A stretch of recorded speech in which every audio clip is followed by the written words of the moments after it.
بسم اللہ الرحمن الرحیم وَلَقَدْ يَسَّرْنَا الْقُرْآنَ لِلذِّكْرِ فَهَلْ مِن مُدَّكِرٍ۔ السلام علیکم ورحمۃ اللہ۔ الحمدللہ وکفا وسلام علی عبادہ الذین اصطفیٰ، اما بعد فاعوذ باللہ من الشیطان الرجیم، بسم اللہ الرحمن الرحیم۔ فَإِن كَذَّبُوكَ فَقُلْ رَبُّكُمْ ذُو رَحْمَةٍ وَاسِعَةٍ وَلَا يُرَدُّ بَأْسُهُ عَنِ الْقَوْمِ الْمُجْرِمِينَ۔ سورۃ الانعام کی آیت 147۔ پیچھے دلائل تھے جس میں اللہ تعالیٰ یہ بات بتا رہے تھے کہ حلال و حرام کے پیمانے اللہ کی طرف سے مقرر کرتا ہے، اور کیا چیزیں ہیں جو اللہ نے واقعی پابندیاں لگائی ہیں حرام اور حلال کے حوالے سے، یعنی حرام چیزوں کو بتا دیا گیا ہے، باقی سب چیزیں حلال ہیں جن پر اللہ تعالیٰ نے بات نہیں کی ہے۔ یعنی اللہ تعالیٰ کا یہ طریقہ کہ اس نے شریعت کی جو پابندی ہمارے سامنے آتی ہے کہ حرام بتا دیتے ہیں کہ یہ حرام ہے، باقی سب حلال ہے، یعنی اس اعتبار سے یہ نہیں کہا کہ یہ حلال ہے باقی سب حرام ہے، تو بالکل یہ بات کہ یہ حلال ہے یہ حرام ہے، اس کے علاوہ باقی سب حلال ہے یہ بتایا۔ اب آگے بات ہو رہی ہے فَإِن كَذَّبُوكَ فَقُلْ رَبُّكُمْ ذُو رَحْمَةٍ وَاسِعَةٍ۔ اب اگر وہ تمہیں جھٹلائیں، یعنی اس بات پر جو بیان کی جا رہی ہے اب اس بات کو تسلیم نہ کریں، یعنی کوئی اور بات کرنی شروع کر دیں، اگر وہ تمہیں جھٹلائیں تو ان سے کہہ دو کہ تمہارا رب کا دامن رحمت وسیع ہے اور مجرموں سے اس کے عذاب کو پھیرا نہیں جا سکتا۔ یعنی اس اعتبار سے کہ یہ بات اگر تم نہیں مانتے تو بہرحال یہ تمہارا اپنا فعل ہے، اپنا معاملہ ہے، مجرم بن کر رہنا چاہتے ہو یا مسلم بننا چاہتے ہو، یہ جو صحیح بات ہے وہ تمہیں بتا دی گئی ہے۔ تو اس طرح سی بات ہے کہ اگر تم پلٹ آؤ، یعنی پلٹ آؤ تو تمہارے لیے راستہ کھلا ہے، حالانکہ وہ جو ہے جھٹلا رہے ہیں، اس کے باوجود بھی انہیں رحمت کی امید دلائی جا رہی، بتایا جا رہا ہے ان سے کہہ دو کہ تمہارے رب کا دامن رحمت وسیع ہے، یعنی اگر تم اس معاملے میں اپنی روش کو چھوڑ دو اور جو تحریم اور اس کے حلت کے جو پیمانے اللہ نے مقرر کیے ہیں تحلیل اور تحریم کے، اسے تسلیم کر لو تو یہ تمہارے لیے راستہ کھلا ہے رحمت کا، اللہ تعالیٰ تمہاری طرف واپس تو اس کی رحمت جو آ جائے گی۔ تو پھر یہ بات بھی بتا دی، لیکن ساتھ ساتھ یہ بھی سن لو، یعنی ایک طرف رحمت کی بات ہے، یہاں پھر وہ دونوں چیزیں ایک ساتھ بیان کی اللہ نے، توجہ کی بات ہے، یعنی ایک طرف اللہ نے یہ بات بھی بتائی ذو رحمت واسعہ ربکم ذو رحمت واسعہ کہ تمہارے رب کی کا دامن رحمت وسیع، ساتھ ہی کیا کہا وَلَا يُرَدُّ بَأْسُهُ عَنِ الْقَوْمِ الْمُجْرِمِينَ، اور مجرموں سے اس کے عذاب کو پھیرا نہیں جا سکتا۔ یعنی کئی مقامات ایسے ہمارے سامنے آتے ہیں جہاں اللہ تعالیٰ اپنی صفت رحمت کو بھی بیان کرتے ہیں اور ساتھ ہی ساتھ یہ بھی کہ وہ مجرموں کو سزا بھی دیں گے، یعنی رحمت کا یہ تصور کہ مجرموں کو بھی اور مسلموں کو سب کو برابر کر دیا جائے اور جرم کرنے والوں کو ان کے جرم کی سزا نہ دی جائے، یہ رحمت کا مطلب ہے۔ تو اس کو واضح طور پر صاف کر دیا گیا ایسی مقامات پر، جیسے یہ مقام ہے اس کے اندر بتا دیا کہ دامن رحمت وسیع ہے، لیکن وَلَا يُرَدُّ، نہیں کوئی پھیر سکتا بَأْسُهُ عَنِ الْقَوْمِ الْمُجْرِمِينَ، قوم مجرمین سے اللہ کے عذاب کو کوئی نہیں پھیر سکتا، یعنی انہیں تو اللہ کا عذاب ہو کر رہنا۔ یہ بات کہ رحمت کا غلط تصور کہیں پیدا نہ ہو جائے، اس لیے اللہ تعالیٰ یہ بات ساتھ ساتھ بیان کر دیتے ہیں۔ اس کے باوجود صورتحال یہی ہے، جو اللہ کو مانتے نہیں ہیں ان کی بات تو الگ ہے، چھوڑ دیجئے، لیکن جو لوگ اللہ کو مانتے ہیں یعنی ایمان لاتے ہیں اور پھر گناہوں کے اندر ڈوب جاتے ہیں، وہ رحمت کا غلط تصور ہے جو ان کے ذہنوں میں پیدا ہو جاتا ہے کہ بس اللہ تعالیٰ تو بہرحال بخشنے والا ہی ہے، چاہے ہم کوئی بھی روش اختیار کریں۔ تو اس اعتبار سے بتایا گیا کہ مجرم بن کر رہو گے تو سزا ملے گی۔ سَيَقُولُ الَّذِينَ أَشْرَكُوا لَوْ شَاءَ اللَّهُ مَا أَشْرَكْنَا وَلَا آبَاؤُنَا وَلَا حَرَّمْنَا مِنْ شَيْءٍ كَذَلِكَ كَذَّبَ الَّذِينَ مِنْ قَبْلِهِمْ حَتَّى ذَاقُوا بَأْسَنَا قُلْ هَلْ عِندَكُمْ مِنْ عِلْمٍ فَتُخْرِجُوهُ لَنَا إِن تَتَّبِعُونَ إِلَّا الظَّنَّ وَإِنْ أَنْتُمْ إِلَّا تَخْرُصُونَ۔ یہ مشرک لوگ تمہاری ان باتوں کے جواب جو بیان کر رہے ہو، اس کے جواب میں ضرور کہیں گے کہ اگر اللہ چاہتا تو نہ ہم شرک کرتے اور نہ ہمارے باپ دادا اور نہ ہم کسی چیز کو حرام ٹھہراتے۔ ایسی ہی باتیں بنا کر ان سے پہلے کے لوگوں نے بھی حق کو جھٹلایا ہے، یہاں تک کہ آخرکار ہمارے عذاب کا مزہ انہوں نے چکھ لیا۔ ان سے کہو کیا تمہارے پاس کوئی علم ہے کہ جسے ہمارے سامنے پیش کر سکو؟ تم تو محض گمان پر چل رہے ہو اور میری قیاس آرائیاں کرتے ہو۔ یہ بات، یہ مضمون پیچھے بھی گزرا ہے جس میں بات کہتے ہیں کہ اگر اللہ چاہتا تو ہم یہ نہ کرتے، اللہ چاہتا تو ہمیں ہدایت پر لے آتا، اللہ چاہتا تو ہم شرک نہ کرتے۔ یہ کام، یہ جو کچھ کہہ رہے ہوتے ہیں، یہ صرف کس بنیاد پر ہے؟ حجت بازی کے معاملے میں۔ ورنہ انہی لوگوں کے ساتھ اگر کوئی معاملہ برا کر دے کوئی، تو وہ یہ نہیں کہتے بھئی یہ تو اللہ کی مرضی سے ہوا، آپ کا کیا قصور؟ آپ کا تو کوئی قصور ہی نہیں ہے، آپ جائیے اپنا کام کیجئے، یہ تو اللہ کی طرف سے ہوا۔ یعنی اتنے توکل، اتنا سمجھداری کہیں نہیں پائی جاتی، بھلے کہتے ہیں یہ تو آپ نے کیا، اللہ تو اپنی جگہ پر ہے، یہ آپ پہلے تو آپ کے ساتھ معاملہ ہوگا، سزا تو آپ کو دیں گے، آپ سے جھگڑا بھی کریں گے، یہ سب کچھ ہوگا، کوئی نہیں کہے گا۔ یعنی انہی سب کی بات ہے جو اس طرح کی باتیں کرتے ہیں کہ بھئی اللہ کی طرف سے یہ سب کچھ ہے اور اس بنیاد پر تو، لیکن اس معاملے میں اپنی گمراہی کے لیے اس کو دلیل بنا لیتے ہیں، اللہ کی مرضی ایسی تھی، اللہ کی مرضی ہے، اللہ یہ چاہتا، اللہ چاہتا تو ایسا نہ کرتے۔ تو یہ اپنی گمراہی کے لیے ایک غلط استدلال ہے جو وہ کر رہے ہوتے ہیں۔ اللہ رب العالمین نے ساری چیزیں بیان کی ہیں، بتا دی ہیں، اور اس معاملے میں انسان اپنے عمل کا خود ذمہ دار ہے۔ اگر جو بھی وہ عمل کرتا ہے یا جو بھی راستہ وہ اختیار کرتا ہے تو اس اعتبار سے تو یہ اس پر پیچھے بات بھی ہو چکی ہے۔ تو اللہ تعالیٰ فرما رہے ہیں کہ یہاں بھی ان کا معاملہ کیا ہے کہ اس جو کچھ یہ کہہ رہے ہیں اس کے پیچھے ان کے پاس کوئی علم اور کوئی دلیل نہیں ہے، بلکہ اپنی بے بنیاد ایک گمان ہے جس پر یہ بات کہتے ہیں۔ یعنی انہوں نے جو جبر و قدر کا فلسفہ ہے اس کا بالکل غلط مفہوم جو ہے وہ اختیار کر لیا ہے، اور یہ بات جیسے میں نے عرض کیا کہ یہ اپنی زندگی میں ہی دو عملی کا مظاہرہ کیا کرتے ہیں ایسے لوگ۔ یعنی جیسے کوئی فرد ان کے ساتھ معاملہ کر دے تو اس سے سارا معاملہ میں جھگڑا ہوگا ان کا، یہ نہیں کہیں گے اچھا بھائی یہ تو آدمی تو مجبور ہے، تیرے پاس کیا اختیار ہے، یہ تو اللہ کی طرف سے سب تھا، لہذا تو نے وہی کام کیا جو کہ تجھ سے کرا دیا گیا۔ لیکن ماں یہ بات نہیں کہتے، وہ اپنے عمل کے بارے میں کہتے ہیں ہم تو مجبور ہیں، اور ہم سے کیا معاملہ ہے اس اعتبار سے، تو یہ ناحق ہم مجبوروں پر تہمت ہے مختاری کی۔ تو اس معاملے میں جو ہے یہ لوگوں کا جو رویہ ہے یہ حجت، یعنی اپنے معاملے کے اندر جو ہے صرف دلیل اور تراشنا، یہ تعویل کرنا اپنے گناہوں پر اصرار کرنے کے لیے۔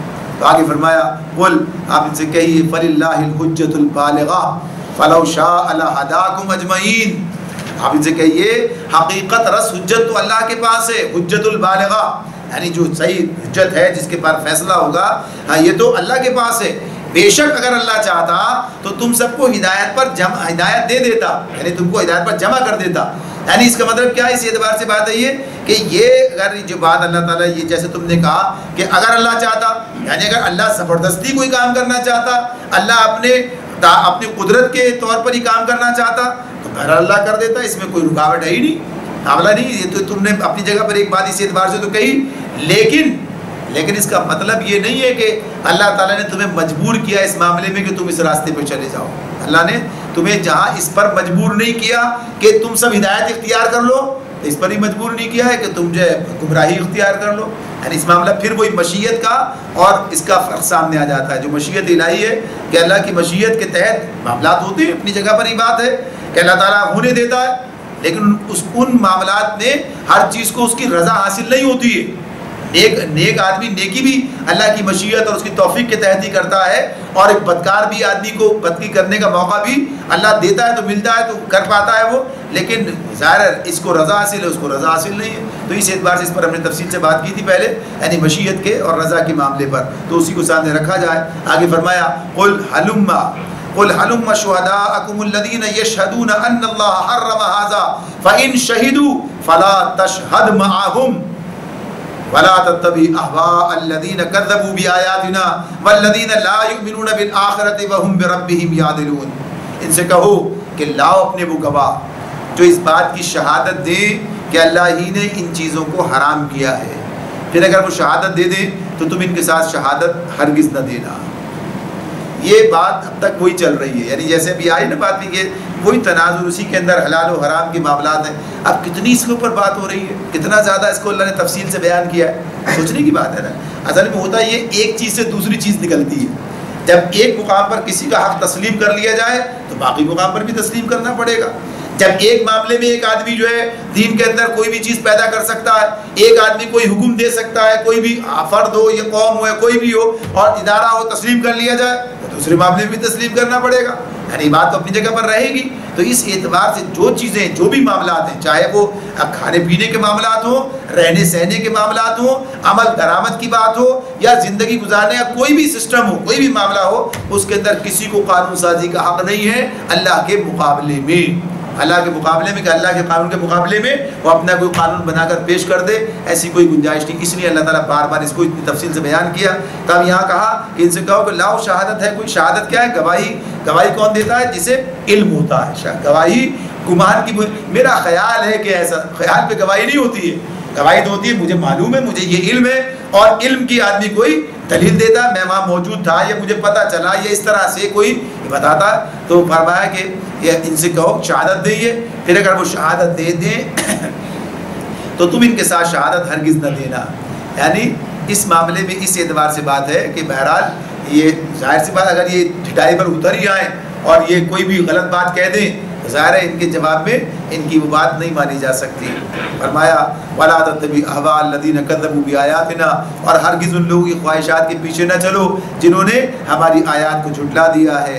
وَالَّذِينَ لَا يُؤْمِنُونَ بِالْآخِرَةِ وَهُمْ بِرَبِّهِمْ يَعْدِلُونَ، اور جو آخرت کے منکر ہیں اور جو دوسروں کو اپنے رب کا ہمسر بناتے ہیں. اصل معاملہ ان کا یہ ہے کہ انہوں نے کچھ اور لوگوں کے لیے بھی یہ مقام ان کو دے رکھا ہے کہ وہ بھی ان کے لیے حلال و حرام کے پیمانے مقرر کرتی ہیں. جو اللہ رب کا ہمسر بنانا ہے وہ انہی معنوں کے اندر ہمسر بنانا ہے کہ انہیں جو ہے انہوں نے یہ حق دے رکھا ہے کہ ہاں یہ بھی قانون سازی کریں گے انسانی زندگی کے معاملات کے اعتبار سے. حلال کیا ہے، حرام کیا ہے، کیا انسان کے لیے پابندیاں ہیں، کیا اس کے لیے حلت یعنی تحلیل حرمت اور حلت کے پیمانے جو خود مقرر کریں گے. تو اس اعتبار سے یہاں یہ کہہ کر بات ختم کی ہے. اب اس کے بعد دوسرا ایک مضمون آتا ہے، وہ کہ ہے اس کا تعلق اسی کے ساتھ میں، اسی کی تفصیل میں آگے بات چل رہی ہے، لیکن اپنی اہمیت کے اعتبار سے یہ زیادہ ایک گویا کہیے کہ وسعت رکھتا ہے. اور اس میں وہ چیزیں ہمارے سامنے بیان کی گئی ہے جو ایک طرف تو ان کے یہ بے بنیاد باتوں کے جواب میں ہیں، اور دوسری طرف یہ کہ کیا چیزیں جو اللہ تعالیٰ ہمارے سامنے رکھتا ہے، کیا مطالبات ہیں اس کے جو ہم سے ہیں. تو 3 آیات پر مشتمل یہ تمام پورا مضمون ہے. فرمایا قل، آپ ان سے کہہ دیجئے تعالوا اتل ما حرم ربکم علیکم الا تشرکوا به شیئا وبالوالدین احسانا ولا تقتلوا اولادکم من املاق نحن نرزقکم وإیاہم ولا تقربوا الفواحش ما ظهر منها وما بطن ولا تقتلوا النفس التي حرم الله الا بالحق ذلکم وصاکم به لعلکم تعقلون. تو ان میں سے پہلی آیت 151، اس میں اللہ تعالیٰ یہ بات ہمارے سامنے رکھتے ہیں. اس سے پہلے چند باتیں اور اس حوالے سے ہو جائیں کہ یہ اس میں 10 باتیں ہیں اصولی طور پر جو آتی ہیں. اس کے اندر ہمیں بتایا گیا کہ صراط مستقیم کے نام کے ساتھ میں ویسے 9 باتیں ہیں کہ جن کے بارے میں بتا دیا گیا کیا کرنا ہے اور کیا نہیں کرنا ہے، یعنی ان کو اس انداز سے بیان کیا گیا. تو اس کے بارے میں کہ یہ وہ چیزیں ہیں یہ جو اللہ تعالیٰ کی طرف سے اس میں جو کہا نا، قل آپ ان سے کہہ دیجئے تعالو، آؤ میرے پاس، آؤ میری طرف، اتل ما حرم ربکم علیکم، کہ میں تمہیں بتاؤں کہ تمہارے رب نے تمہارے اوپر کیا چیزیں حرام کی، کیا پابندیاں تم پر لگائی ہیں. یعنی تمہارے رب کی عائد کی ہوئی پابندیاں وہ نہیں ہیں جو تم نے خود بنا رکھی ہیں، بلکہ یہ ہے، آؤ میں بتاتا ہوں کیا ہے اسلام، کیا ہے پابندیاں، کیا چیزیں یہ ہیں جو اللہ تعالیٰ نے تمہارے اوپر لگائی ہیں. تو اس کے بارے میں کہا گیا، عبداللہ ابن عباس رضی اللہ تعالیٰ عنہ جو ہے اس کے تفسیر بیان کرتے ہیں کہ یہ وہ باتیں ہیں، یعنی اس میں جو باتیں بیان ہو رہی ہیں کہ جن پر تمام شریعتیں متفق رہی ہیں.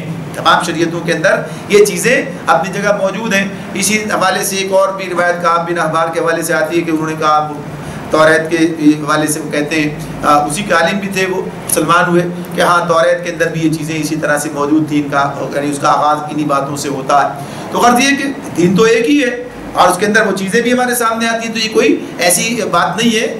لیکن بہرحال یہ بات کہ یہ وہ چیزیں جنہیں ہر دور کے اندر رکھا گیا تو ان کی اہمیت بیان کرنے کے حوالے سے بات ہوتی ہے. تو اس حوالے سے پھر اسی طرح عبداللہ ابن عباس رضی اللہ تعالیٰ عنہ کی ایک روایت جو ہے ابن کثیر نے نقل کی ہے تفسیر ابن کثیر میں، کہ جس میں وہ یہ بات کہتے ہیں، عبداللہ ابن مسعود رضی اللہ تعالیٰ عنہ بات کہتے ہیں کہ اگر کوئی شخص نبی اکرم صلی اللہ علیہ وسلم کا وصیت نامہ، یعنی وصیت آپ نے کی ہے، وصیت نامہ دیکھنا چاہے اور ایسا وصیت نامہ جس پر مہر کیا ہوتا ہے، تصدیق کی بات نہیں، مہر بھی لگی ہو، تو وہ ان 3 آیتوں کو پڑھ لے. یعنی ان 3 آیتوں کے بارے میں ان کو پڑھ لے تو گویا اس لیے اس میں انداز بھی ہے نا، جیسے آیت کے آخر میں آپ نے سنا وصینا بھی، تمہاری اسی بات کی تمہیں وصیت کی گئی ہے. تو اس حوالے سے یہ بات ہے جو یعنی اس کی اہمیت کو بیان کرنا مقصود ہے کہ اس کو سامنے رکھا جائے، یہ چیزیں جو اس نے بیان کی ہیں.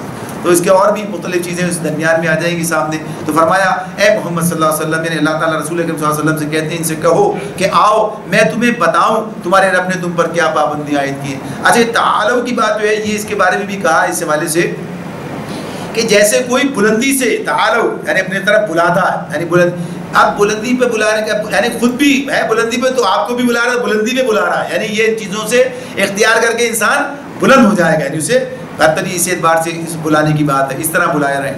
تو کیا کہا، کیا پابندی عائد کی ہے؟ نمبر 1 جس میں کہا کہ اللہ تشرکوا بہ شیئا، کہ اللہ کے ساتھ کسی کو شریک نہ کرو. پہلی چیز کیا ہے؟ یہ کہ اس کے ساتھ کسی کو شریک نہ کرو.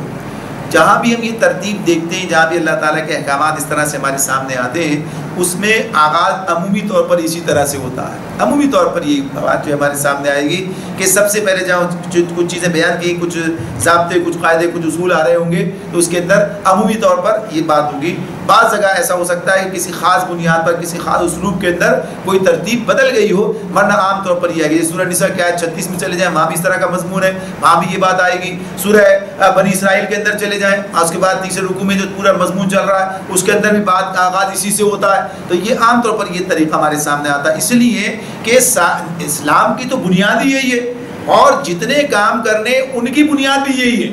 یعنی ایک طرف تو اسلام کی بنیاد یہ ہے کہ اس کے بغیر کام ہی کوئی نہیں ہوتا. دوسری بات یہ کہ جو بھی کام کیا جائے اس کے اندر اللہ ہی کو بنیاد بنا کر، یعنی توحید کی بنیاد پر ہی وہ کام ہونا چاہیے. اگر کوئی اور چیز کے آدمی کے پیش نظر ہو، اس وجہ سے کس وجہ سے، تو سارا کام بگڑ جائے گا، دوسری چیز میں چلا جائے گا. تو پہلے توحید کی بات ہے، سب سے پہلے جو ہے آدمی کا شرک سے بچنا اور توحید کو اختیار کرنا، یعنی اسلام کے دائرے کے اندر مکمل طور پر صحیح طریقے سے آنا. تو اس لیے کیا کہا کہ پہلی پابندی کیا ہے کہ اللہ کے ساتھ کسی کو اس کے ساتھ کسی کو شریک نہ کرو. اب یہ شریک کرنے کی بات وہی ہے جس کی تفصیل آپ کے سامنے آتی رہی، یعنی نہ تو اللہ کی ذات میں شریک ٹھہرایا جائے، نہ اس کی صفات میں، نہ اس کے اختیارات میں، اور نہ اس کے حقوق کے اندر. یعنی یہ چاروں چیزیں جو ہیں یہ سامنے رہنی چاہیے. یعنی اللہ کی ذات کے ساتھ بھی، یعنی جیسے کیا ان لوگوں نے، نصارہ نے عقیدہ تثلیث جو ان کا ہے، یا عرب کے جو یہ مشرک تھے، مشرکین عرب، یہ فرشتوں کو اللہ کی بیٹیاں قرار دیتے تھے. یعنی اس طرح کے جو معاملات ہیں، اللہ کی ذات میں یہ شریک ہے، دیوی دیوتاؤں کو ملا دیا اللہ کے ساتھ میں. تو یہ کیا گویا کہ نسب کا سلسلہ ان کے ساتھ بنا دیا، اور ذات میں شریک کرنا اس سے منع کیا گیا. یہ بات اس اعتبار سے کہ الحمدللہ مسلمانوں کے اندر اس قسم کا شرک جو ہے وہ نہیں پایا جاتا. یعنی کوئی بات ایسے کہیں کوئی ہو تو وہ قابل ذکر نہیں ہے، اس کی کوئی حیثیت نہیں ہے، یا اگر کوئی اس طرح کی کوئی حرکت کرتا بھی ہے تو اس لیے اس اعتبار سے اللہ کی ذات کے اندر شریک نہیں ٹھہراتے. لیکن اللہ کی صفات کا معاملہ یہ بھی ہے کہ اللہ کی صفات میں کسی کو شریک نہ ٹھہرایا جائے. اور صفات کی بات یہ کہ جیسی کہ وہ اللہ کے لیے ہیں، تو ان میں سے جیسی صفات اللہ کی، ان میں سے کسی کو کسی دوسرے کی طرف منسوب کر دینا، یا ویسا ہی اس کے لیے قرار دینا جیسے کہ وہ اللہ کے لیے ہے.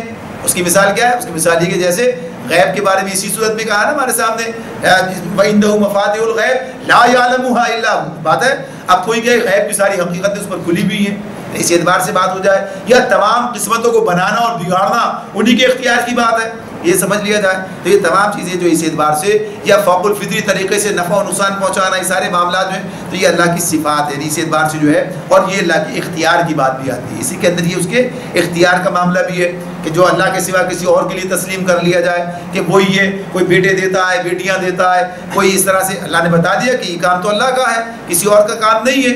جو چاہتا ہے پیدا کرتا ہے، جسے چاہتا ہے بیٹے دیتا ہے، جسے چاہتا ہے بیٹیاں دیتا ہے، جسے چاہتا ہے بانجھ کر دیتا ہے. او یجعل من یشاء عقیما، یعنی اللہ نے واضح طور پر بیان کیا، تو وہی سارے قدرت رکھتا ہے. تو یہ اس کے جو ہے گویا کہیے کہ اختیارات کے اندر کسی کو شریک ٹھہرا لینا ہے. اور جو اس کے حقوق کی بات ہے، جو اس کے حق کی بات ہے کہ بندوں پر جو اللہ کے حقوق ہیں ان کے معاملے میں کسی اور کو اس کے اندر شریک ٹھہرا لینا.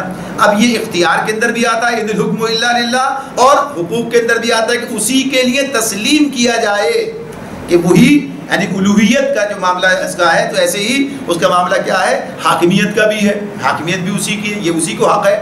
یعنی سربری زیبا فقط اسی ایک ذات بے ہمتا کو، یعنی اسی کے لیے، اسی کو زیب دیتی ہے، یہ اسی کا معاملہ ہے. حق بھی اسی کا ہے یہ، اور اختیار بھی اسی کا ہے یہ. تو یہ اس کے لیے تسلیم کرنا.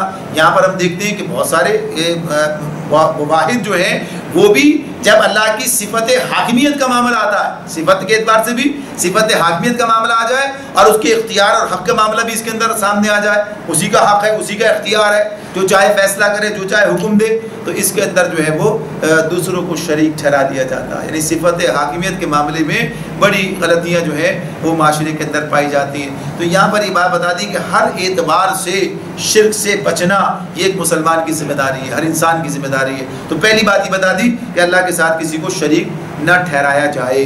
دوسری بات کیا کہی؟ وبالوالدین احسانا، وبالوالدین احسانا، اور والدین کے ساتھ نیک سلوک کرو۔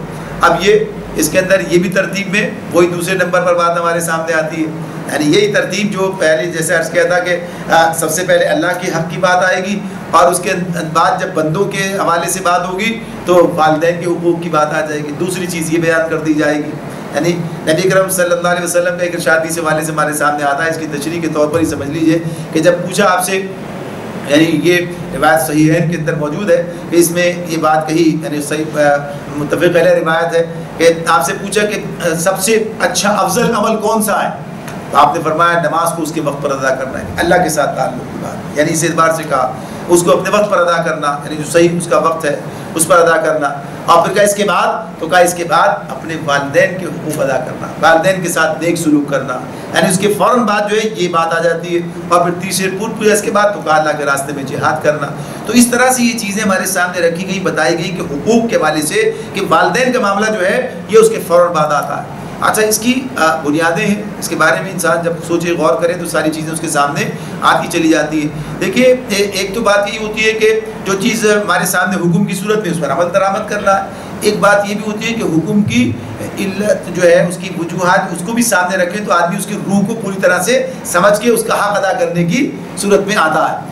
یہ سمجھ بوجھ اس حوالے سے نہیں بھائی دیکھیں اللہ نے کیوں کیا ہے، اگر کوئی سمجھ میں آئے گی وجہ تو ٹھیک، ایسا نہیں ہے، بلکہ صرف اس لیے اس کی حکمتیں کیا کیا ہیں تاکہ اس کے اندر اس کو زیادہ اس کو بہتر طریقے سے کر سکے، اس کی روح کو جو ہے اپنے سامنے رکھے، پورا ادا کر سکیں۔ تو اس معاملے میں جب اس حوالے سے دیکھتے ہیں تو یہ بات ہمارے سامنے آتی ہے کہ اللہ تعالیٰ جو معاشرہ قائم کرنا چاہتے ہیں، جو سسٹم جو نظام بنانا چاہتے ہیں، اس نظام کے اندر اس بات کو بنیادی اہمیت حاصل ہے، یعنی معاشرے کی پہلی اکائی کون سی ہے؟ معاشرہ جو بنتا ہے یعنی فرد اکائی، اور معاشرے کی جب اکائی بنتی ہے تو کیا ہے؟ خاندان اکائی ہے معاشرے کی، یعنی یہ گھر ہے، یعنی اچھا گھر اچھے خاندان جو ہے وہ اچھے معاشرے کو جنم دیں گے۔ اور اچھا گھر کب بنتا ہے؟ جہاں پر سب کے حقوق ادا کیے جاتے ہیں، سب سے پہلے والدین کے معاملہ آ جاتا ہے، یعنی ایک انسان سب والدین کے بارے سے اپنے سامنے رکھتا ہے۔ تو اس اعتبار سے جو سسٹم بنا دیا گیا جس کے اندر یہ بات متعین کر دی گئی کہ تمہارے لیے یہ اہمیت کے حامل افراد ہیں والدین کے بارے میں، تو اب ان کے لیے کہا کہ نیک سلوک کرنا، احسان کا معاملہ کرنا، وبالوالدین احسانا۔ تو احسان کے جو تعریف ہے وہ آپ کے سامنے، یعنی یہاں جو بات اس کی احسان کی وہ یہ کہ بہترین طریقے سے یہ کام کرنا، نیک سلوک میں ادب، تعظیم، اطاعت، رضا جوئی، خدمت سب داخل ہے، یعنی والدین کے حوالے سے یہ تمام کام تمہیں کرنا ہے۔ تو اس کو یہاں پر بتا دیا گیا۔ تو جو خاندان اس بنیاد پر قائم ہوتا ہے تو پھر وہ مستحکم بھی ہوتا ہے اور بہت ساری خرابیوں سے بچ بھی جاتا ہے۔ جہاں ہر شخص آزاد ہے، اور اسے کہتے ہیں نا محاورے میں کہتے ہیں مادر پدر آزاد۔ مادر پدر آزاد کا مطلب کیا ہوتا ہے؟ کوئی مادر پدر، یہ والدین کی بات ہوئی، مادر پدر کیا ہے؟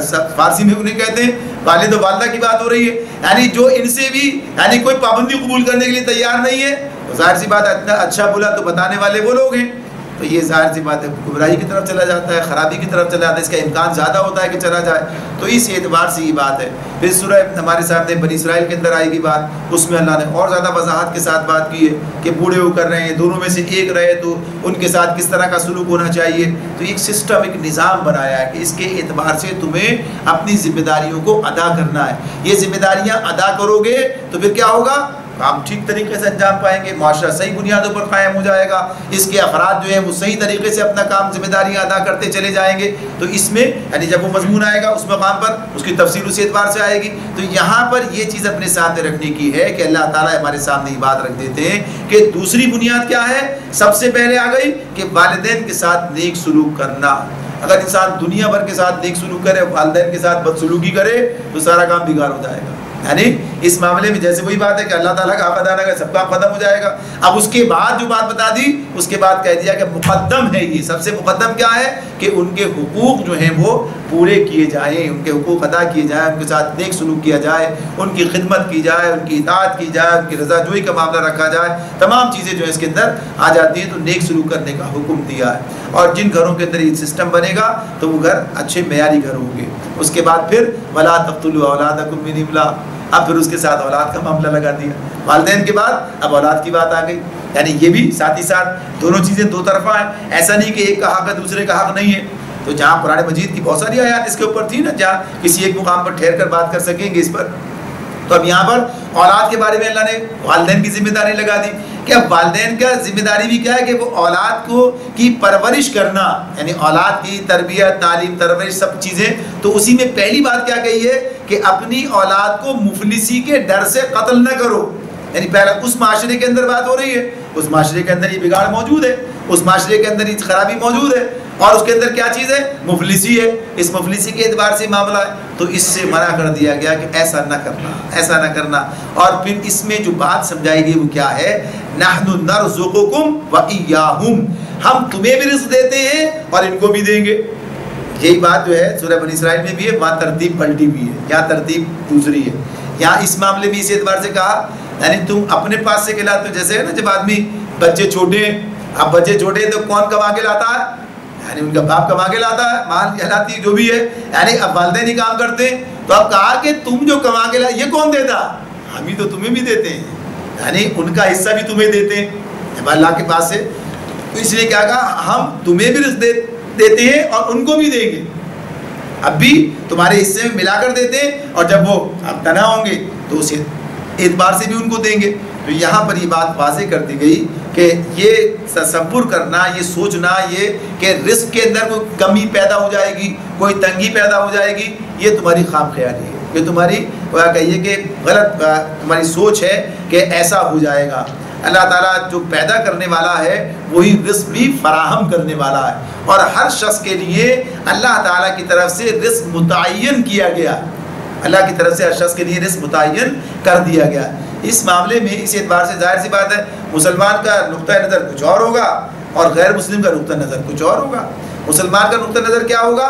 جو اللہ نے فرما دیا ایسا ہی ہوگا، ایسا اللہ تعالیٰ کہہ رہے ہیں، اور یہ بات بھی کہ وہ اس پر اعتماد رکھتا ہے کہ اللہ ہی کے ذمہ رزق ہے، یہ معاملہ اس اعتبار سے ہے. تو اس میں اگر کوئی اور کوئی فلسفہ رکھتا ہے یعنی جو مسلمان نہیں ہے، وہ ظاہر سی بات ہے اللہ کا تصور اس طرح نہیں ہے اس کے ذہن میں، یا تو ہے نہیں یا اس طرح نہیں ہے، تو اب وہ باطنی بنیادوں اور ذرائع کو دیکھتے ہوئے اور حقائق کے سامنے رکھتے ہوئے یہ بات کرتا ہے. لیکن یہ بات پھر بھی باقی نہیں رہتی ہے، یہ بات پھر بھی باقی نہیں رہتی ہے. یعنی جب وہ گویا کہیے کہ آج سے 200 سال پہلے بلکہ اس سے بھی ظاہر جب یہ کتاب بہبود آبادی لکھی گئی تھی، اس میں یہ بات کہی گئی تھی کہ یہ جو آبادی ہے یہ جس رفتار سے بڑھتی ہے اور وسائل اس رفتار سے نہیں بڑھتے ہیں. یعنی اس میں اس کو اس نے اس طرح سے ہاریزونٹل اور اس طرح سے کہا تھا کہ یہ 2 اور 4 اور 16 اور 32 یعنی یہ اس طرح سے ملٹیپلائی ہوتی چلی جاتی ہے. خاندان جو بنتے ہیں تو اسی طرح سے بنتے چلے جاتے ہیں، آگے بڑھتے ہیں، لیکن وسائل جو بڑھتے ہیں یہ 1 2 3 4 5 اس طرح بڑھتے ہیں، ان کا معاملہ اس طرح کا ہے. تو لہٰذا وسائل کم رہ جائیں گے، آبادی کہیں سے کہیں پہنچ جائے گی. لیکن یہ اتنے عرصہ گزر جانے کے بعد بھی یہ بات آج بالکل واضح ہے کہ جتنی آبادی ہے اسی کے مطابقت سے وسائل بھی موجود ہیں، بلکہ اس سے زائد ہی موجود ہیں. یہ بات ہے، یہ جو وسائل کی کمیابی کا معاملہ محسوس نظر آتا ہے وہ اس بنیاد پر نہیں کہ موجود نہیں ہے، بلکہ جو نظام تبدیل کر دیا گیا، یعنی اپنی منمانی کر دی گئی. یعنی جو نظام انسان نے بنا دیا، اللہ کا جو نظام تھا اس نظام کے تحت چلتے رہے تو سب کو وسائل برابر سے یعنی اس کی بنیاد پر برابر سے مراد کیا ہے کہ سب کو وہ چیزیں میسر آئیں گی. لیکن یہ جو لوگوں نے اس کو اختیار کر لیا، لوگوں نے اس کے اندر گویا کہ یہ کہ خرابی پیدا کی، اس کے نتیجے میں یہ معاملہ ہو گیا کہ چند لوگ، یعنی چند ہی لوگوں کی بات ہے، اگر دنیا کے حوالے سے دیکھیں تو ہزاروں یا لاکھوں کی کیا حیثیت ہے جب اربوں کی بات ہو ان کے مقابلے میں، جنہوں نے دنیا کے وسائل پر قبضہ کر رکھا ہے. اگر یہ وسائل صحیح طرح سے انسانوں تک میسر آئیں اور صحیح بنیادوں پر جو کہ اسلام کا نظام معاشیات ہے اس کے اعتبار سے، تو پھر یقیناً کوئی بات نہیں ہے. اور اس کے باوجود بھی یہ صورتحال ہے کہ بہرحال رزق کی تنگی نہیں ہے، آج بھی دنیا کے اندر لوگوں کے لیے رزق جو ہے اس کی فراہمی موجود ہے. تو اس اعتبار سے یہ بات بتا دی گئی کہ یہ تصور، تو اس میں یہ بات کہی. اب اسی کے ضمن میں ایک بات اور، اس پر بات مکمل کر دیں گے آج کی. مفتی شفیع رحمۃ اللہ علیہ نے، مولانا مفتی محمد شفیع رحمۃ اللہ علیہ نے اس بات کو جو ہے معارف القرآن میں اس کے ایک اور پہلو کو نقل کیا.